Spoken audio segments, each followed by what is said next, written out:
Hello everyone, it's your favorite rust check technician here, Adam, and I wanted to do a little video, if I can, about rust proofing your electric vehicle.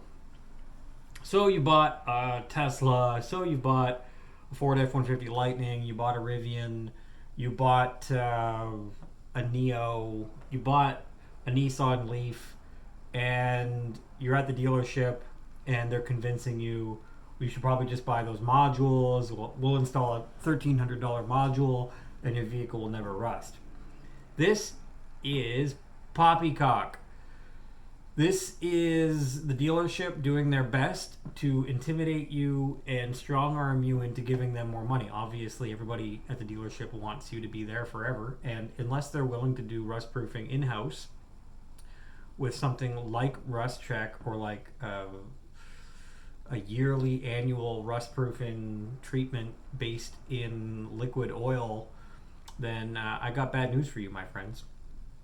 I have seen the Ford F-150 Lightning in person. I've been around it, I've touched it. I have not rust proofed one yet, but sad news for everybody who's thinking otherwise. The Ford F-150 Lightning, for all intents and purposes, is just a Ford F-150 with a different drivetrain and some suspension modifications. So the body panels are going to rust. Fact. Especially if you live in Niagara. The Tesla body panels are going to rust. Fact. That is a fact if you live in Niagara, especially if you're dealing with the temperature differentials, if you're dealing with the corrosive road salt. So thinking that these modules are going to mitigate it is, can I take you back a little bit in time? First of all, I'm 41. I've been doing rust proofing since I was 16. I started at Volvo, Subaru, Suzuki. I sprayed every private label brand name product that you can think of, starting with I sprayed Volvo. Private label, I've sprayed Toyota private label products.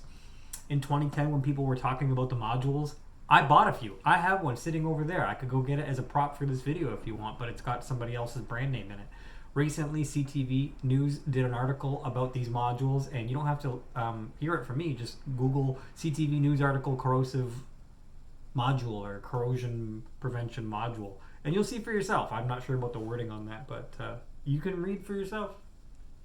They asked everybody their opinion on it in Ontario that has an opinion, I guess. And they said that the modules don't work. So let's not even talk about the modules, okay? Because obviously the modules aren't going to lubricate. Pardon me. The modules aren't going to lubricate anything. So that is just common sense.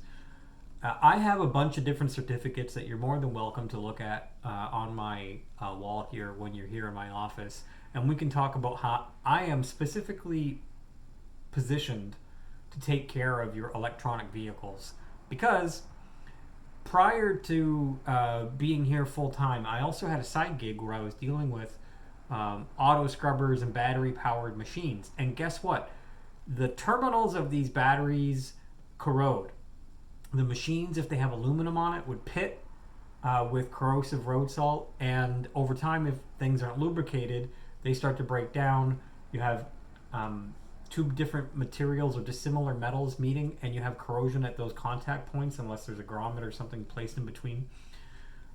The biggest issue in southern Ontario is the corrosive road salt. Now, British Columbia in the north, some places of North Saskatchewan are not going to be dealing with the corrosive road salt like we will, but they will be dealing with temperature differentials as well, going from hot to cold, creating moisture, and then expansion and contraction, which eventually will lead to rust and oxidization.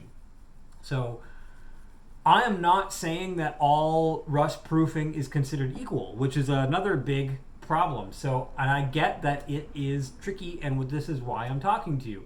On a scale of viscosity, you have sludge tar over here that hardens into like the flaky stuff that some brand names are having problems with back in the 90s.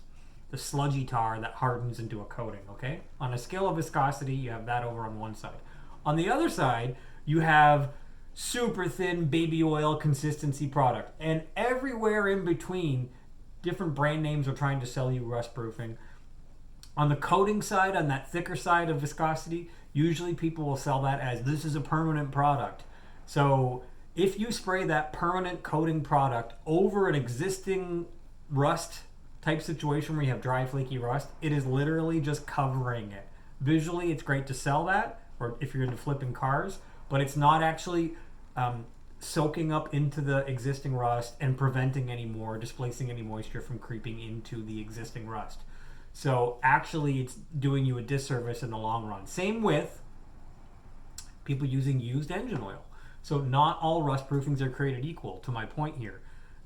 Used engine oil will have little bits of the interior, the inside of the block of your engine on the inside of the oil contained. So it actually has, microscopic little flakes of metal, which will actually be like anodes to corrode first, and then you wind up doing more harm than good.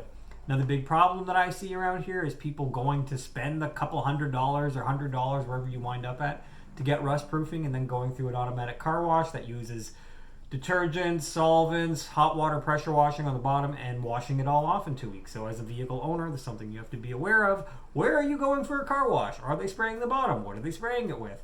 I know that this is a little bit detailed, and circling back to my point about EVs, aluminum will corrode, especially in Southern Ontario. It will not corrode like steel rusts. Absolutely, it will not. It looks different when it starts to fall apart, and when it starts to fall apart, it happens so fast. Look at the glass hatch clamps for the glass hatch brackets for the Ford Escape, and you'll understand what I'm saying. So needless to say, and to wrap it up, bring me your EV, bring me your electric vehicle. If you're worried about drilling access holes, I'm not going to do it. You can tell any of your guys who are doing rust proofing to not make the access holes. I recommend something like Rust Check, something like an annual application. And if you're really freaking out, then just do the bottom only. But trust me, these modules are not going to hold up in the long run. Thanks for coming out to my TED Talk. Follow me on Twitter at adamjosh.com. Take care.